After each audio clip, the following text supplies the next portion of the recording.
आज बात करते हैं PBR322 के बारे में। PBR322 एक प्लाज्मिड वेक्टर है।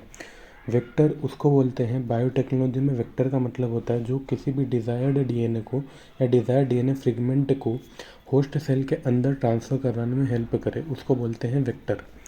तो इसी तरह एक वेक्टर अपने पास है PBR322 जो कि एक प्लाज्मिड वेक्टर है, बहुत ज़्यादा फेमस है।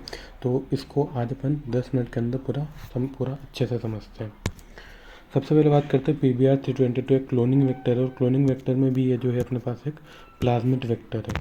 PBR322 जो है ये क्लोनिंग वेक्टर है, मतलब जो जीन क्लोनिंग में हेल्प करे, जीन क्लोनिंग में डीएनए फ्रेगमेंट को ट्रांसफ़र करवाने का काम करे, उसको बोलते हैं क्लोनिंग वेक्टर। और ये है एक अपने पास एक प्लाज्मिड वेक्टर। ठीक है, क्लास 12 बायोलॉजी का NCERT का ये एक टॉपिक है, रिकॉम्बिनेंट डीएनए टेक्नोलॉजी या फिर बायोटेक्नोलॉजी वाले चैप्टर से जो है ये टॉपिक अपन ने उठाया है। सबसे पहले बात करते हैं PBR322 है क्या। तो PBR322 जो है, PBR322 सबसे पहली बात तो एक प्लाज्मिड वेक्टर है। PBR322 एक प्लाज्मिड वेक्टर है जो कि यूज़ होता है रिकॉम्बिनेंट डीएनए टेक्नोलॉजी में। इसको कंस्ट्रक्ट करने वाले साइंटिस्ट का नाम है बोलिवर एंड रोड्रिग्यूज। और ये जिस बैक्टीरिया से लिया गया है वो है E coli plasmid. Plasmid basically क्या होता है, प्लाज्मिड एक स्मॉल सर्कुलर और एक्स्ट्रा क्रोमोसोमल डीएनए होता है किसी भी बैक्टीरिया के अंदर। किसी भी बैक्टीरिया के अंदर एक small circular extra chromosomal DNA. Extra chromosomal का मतलब होता है कि जो नॉर्मल अपने सेल्स के अंदर जो क्रोमोसोम होता है जो कि रेप्लिकेट करता है, उसके अलावा एक एक्स्ट्रा क्रोमोसोमल सर्कुलर डीएनए होता है बैक्टीरियाज के अंदर जो कि होता है प्लाज्मिड। ये सेल्फ रेप्लिकेट कर सकता है और इसी वजह से एक अच्छा वेक्टर है, ताकि जिस भी होस्ट सेल के अंदर अपन इसको भेजें वहाँ पे भी आसानी से सेल्फ रेप्लिकेट कर सके। कॉमनली यूज़ करा जाता है जीन क्लोनिंग में। अब PBR322 का जो PBR322 जो शॉर्ट फॉर्म है, इसको एक बार अपन समझते हैं। यहाँ पे P का मतलब, P जो होता है, P का मतलब है प्लाज्मिड। B और R जो है, B का मतलब बोलिवर और R का मतलब है रोड्रिग्यूज। जो दो साइंटिस्ट जिन्होंने इसको डिस्कवर करा था उन दोनों का नाम है। और 322 बेसिकली एक नंबर है जिसको बोलते हैं इस वेक्टर का आइडेंटिफिकेशन नंबर। तो ये चीज़ भी याद रखना जरूरी है। P से प्लाज्मिड, BR से उन साइंटिस्ट का नाम जिन्होंने उसको डिस्कवर करा, बोलिवर एंड रोड्रिग्यूज। और 322 बेसिकली इसका एक आइडेंटिफिकेशन नंबर है। तो PBR322 एक प्लाज्मिड क्लोनिंग वेक्टर है, रिकॉम्बिनेंट डीएनए टेक्नोलॉजी में यूज़ होता है। किसने कंस्ट्रक्ट करा था, किसने बनाया था, तो बोलिवर एंड रोड्रिग्यूज दो साइंटिस्ट थे। ई कोलाई के प्लाज्मिड से ये बना हुआ है, इसी वजह से प्लाज्मिड वेक्टर है और जीन क्लोनिंग में जनरली ये यूज़ होता है। अब इसके बाद बात करते हैं वाई PBR322 को वेक्टर के तौर पे यूज़ क्यों किया जाता है। पहली बात, इसके स्मॉल साइज़ की वजह से, इसकी जो साइज़ है वो छोटी होती है, इस वजह से इसको यूज़ करा जाता है प्लाज्मिड वेक्टर के तौर पे। ठीक है, और छोटी साइज़ से क्या होता है कि easy to isolate and manipulate. Isolate करना किसी भी बैक्टीरिया में, तो उसको मैनिपुलेट करना, मतलब उसमें डीएनए को ऐड करना, ये प्रोसेस ईजी होती है। दूसरी बात, इसके पास ओरिजिन ऑफ रेप्लिकेशन होता है। तो ओरिजिन ऑफ रेप्लिकेशन का काम क्या है, ओरिजिन ऑफ रेप्लिकेशन जो है बेसिकली जब अपन इसको होस्ट सेल के अंदर इंट्रोड्यूस करेंगे तो वहाँ पे जाके सेल्फ रेप्लिकेट करता है। सेल्फ रेप्लिकेट का मतलब वहाँ पे रेप्लिकेशन चालू करता है, तो वो उसके लिए इसको कहीं क्रोमोसोम में इंटीग्रेट होने की ज़रूरत नहीं पड़ती है, ये खुद ही रेप्लिकेट हो सकता है और वो रेप्लिकेट कराने का काम करती है अपनी ओरिजिन ऑफ रेप्लिकेशन। दूसरी बात, इसके बाद सिलेक्टेबल मार्कर जीन्स होती है। सिलेक्टेबल मार्कर जीन्स मतलब जैसे PBR322 की बात करें तो उसके बाद दो होती है। एक होती है एम्फीसाइक्लिन रेजिस्टेंस जीन और एक होती है टेट्रासाइक्लिन रेजिस्टेंस जीन।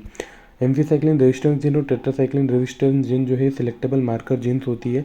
मतलब एम्फीसाइक्लिन रेजिस्टेंस जीन्स मतलब वो जीन जो कि उसको उस बैक्टीरिया को या फिर जिस भी होस्ट सेल में अपन ट्रांसफ़र कर रहे हैं उसको एम्फीसाइक्लिन जो एंटीबायोटिक है उसमें प्रिवेंट करती है, वहाँ पे उसको बचाती है, वो है एम्फीसाइक्लिन रेजिस्टेंस जीन।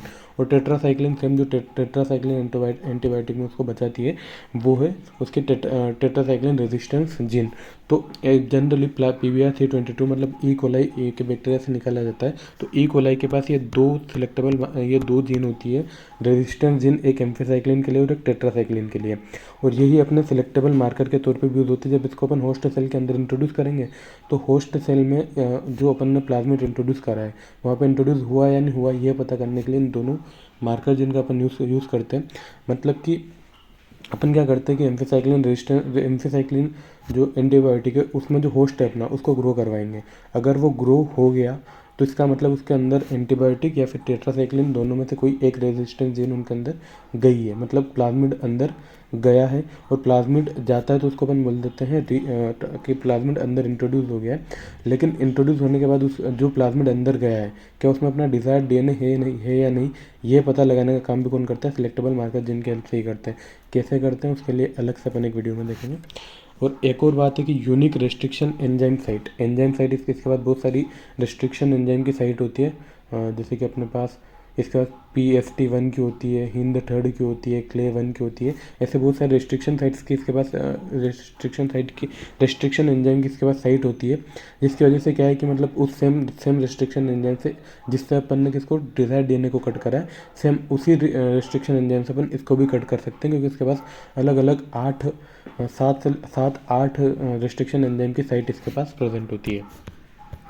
अब इसके स्ट्रक्चर की बात करूं तो सर्कुलर होता है, डबल स्टैंडर्ड डीएनए होता है, ठीक है, डबल स्टैंडर्ड डीएनए और सर्कुलर होता है। साइज़ की अगर बात करी जाए 4361 बेस पेयर यहाँ पे प्रेजेंट होते हैं, एनसीईआरटी में नहीं दिया हुआ है, ये एक्स्ट्रा है।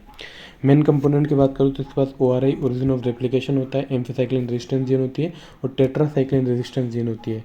और जो रेस्ट्रिक्शन एंजाइम साइट्स है, यानी कि जो रेस्ट्रिक्शन एंजाइम की जो साइट्स है, जिसमें EcoR1 हो गया, BAM-H1 हो गया, हिंद थर्ड हो गया, PST1 हो गया, PST सेकंड हो गया और क्ले 1, ऐसे करते इसके पास करीब 7 से 8 जो है अपने पास रेस्ट्रिक्शन एंजाइम की साइट्स होती है। अब इसके एक बार को डायग्राम को समझ लेते हैं।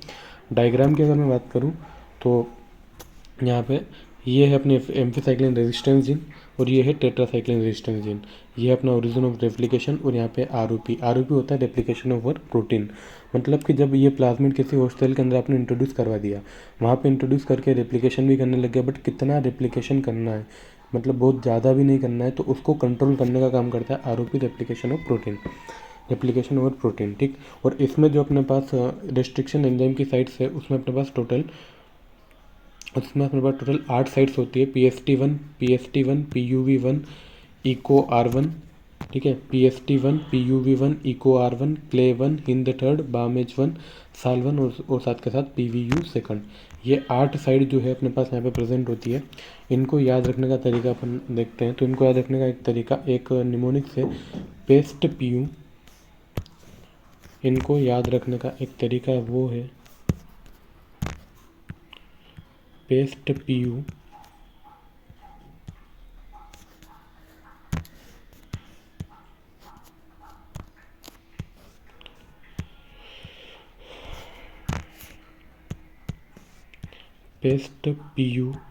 PU मतलब पीना, पेस्ट PU इको कल ही बासा PU, पेस्ट PU इको कल ही बासा PU। और इसको जो अपन को लिखना चालू करना है वो कहाँ से करना है, वो एम्फीसाइक्लिन रेजिस्टेंस जीन से। सबसे पहले पेस्ट PU यानी कि PST1 और PUV1, उसके बाद आता है इको कल ही, इको से आपको याद रखना है EcoR1, इको से याद रखना है EcoR1, कल से याद रखना है क्ले 1 और कल ही से याद रखना है हिंद थर्ड। उसके बाद बासा से याद रखना है BAM-H1, सा से याद रखना है साल 1 और कल ही बासा PU से आपको याद रखना है PVU सेकंड। पेस्ट PU इको कल ही बासा PU, तो PST1 PUV1 EcoR1 clay 1 Hind third BAM-H1 साल 1 और PU1। तो इस ट्रिक से आई होप कि आपको ये सारी रेस्ट्रिक्शन साइट जो है याद रह जाए। और याद रखना जरूरी, ये डायरेक्ट डायग्राम पूछ सकता है बोर्ड एग्जाम में। तो डायग्राम बनाने के लिए कौन सी साइट, कौन सी रेजिस्टेंस जिन यहाँ पे प्रेजेंट है, फिर कौन सी लोकेशन पे प्रेजेंट है, वो बताना बहुत ज़्यादा ज़रूरी है। और वो याद रखने का अपने पास ये तरीका हो गया। तो इसी के साथ PBR 322 जो है पूरा का पूरा समझ में आ चुका होगा।